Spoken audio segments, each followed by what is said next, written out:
উদ্বোধনী অনুষ্ঠানের আলোচনা সভার এই পর্যায়ে আমি বক্তব্য দেবার জন্য অনুরোধ জানাচ্ছি। যিনি রাজশাহীতে একটি উদাহরণ সৃষ্টি করেছেন, আমাদের রাজশাহী কলেজ, যাকে দেখলে সকলে আমরা সকল মানুষ যে শিক্ষাঙ্গনে কে এত চমৎকার ভাবে তৈরি করা যায়, উদাহরণ তৈরি করা যায়, আমাদের প্রিয় মানুষ প্রফেসর হাবিবুর রহমান, সাবেক অধ্যক্ষ রাজশাহী কলেজ। বিসমিল্লাহির রহমানির রহিম। সূর্যকিরণ সমাজ কল্যাণ সংস্থা কর্তৃক আয়োজিত বইমেলা 2024 মঞ্চে উপবিষ্ট আমাদের সর্বজন সদ্য, আমাদের যারা আমাদের অহংকার, যারা গর্বের,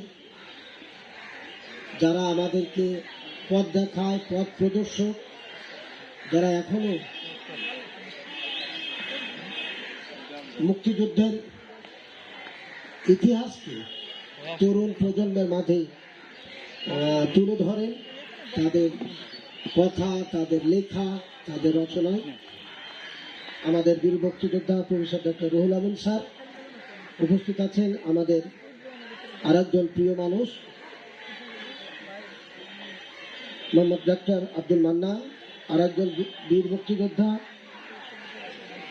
আবুল হোসেন খন্দকার, আমাদের তরুণ প্রজন্মের আমাদের কান্ডারি, আমাদের সম্মানিত কাউন্সিলর 12 নম্বর ওয়ার্ড, সাবেক প্যানেল মেয়র 1 রাসিক জনাব শরীফ ইসলাম বাবু ভাই এবং জনাব রুহুল আমিন এবং আমার স্নেহভাজন সভাপতি।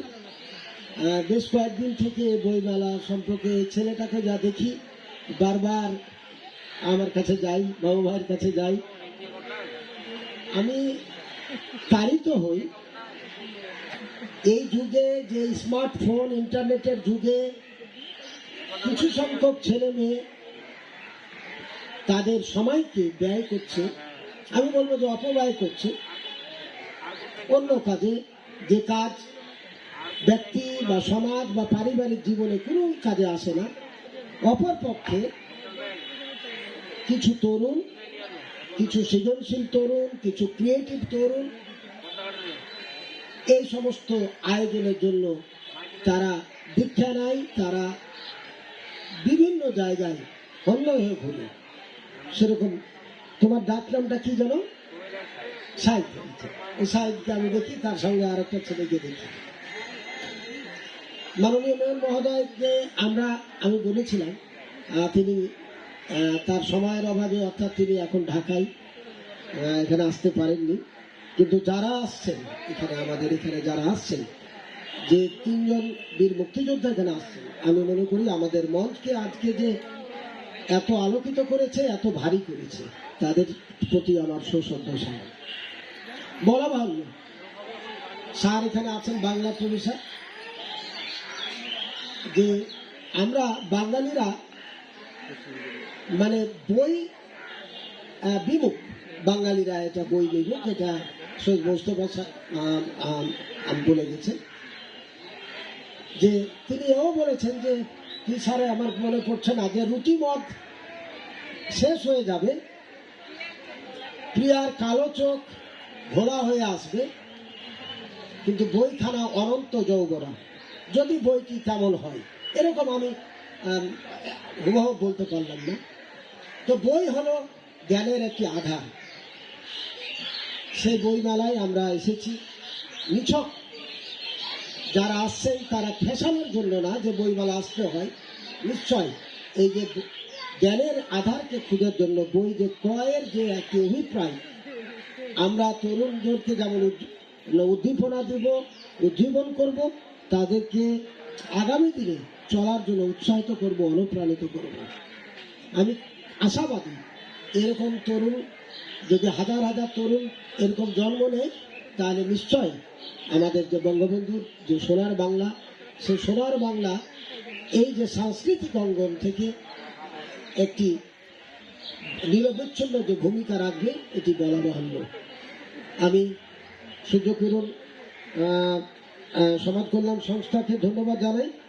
যে এই পঞ্চমবারের মতো এই বইমেলার আয়োজন করেছে এবং আমাদেরকে এখানে আমন্ত্রণ জানানো হয়েছে। আগামীতে এর কলেবর দিন দিন আরো বৃদ্ধি পাবে। এবার বোধহয় 22টি বোধহয় স্টল আসছে, 24টা।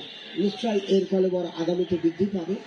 যারা আজকের আমাদের 3জন বীর মুক্তিযোদ্ধা এখানে আসছেন, আশা রাখি নিশ্চয় আল্লাহ তাআলা তাদেরকে দীর্ঘায়ু করবেন, আবারও এই মঞ্চ আলোকিত করবেন। এই যে সূর্যকিরণ সংস্থার সাথে যারা জড়িত, যারা এখানে আসছেন তাদেরকে উৎসাহ দিচ্ছেন। আমরা যতই জনাকীর্ণ হই না কেন, যারা আসছেন তারা কিন্তু আলোকিত মানুষ। তারা বইকে ভালোবাসে, সাংস্কৃতিক অঙ্গনকে ভালোবাসে, সাংস্কৃতিক মানে যে আমাদের পরিসরকে এগিয়ে নেওয়ার জন্য রাজশাহীতে যারা কাজ করছেন তারা কিন্তু আজকে মঞ্চে অভিষ্ট। আমরা তাদেরকে ঘিরেই কিন্তু আবর্তিত হই। তো ধন্যবাদ সূর্যকিরণ সংস্থাকে, আর ধন্যবাদ আগত সকলকে। আপনাদের প্রতি আমার অভিনন্দন।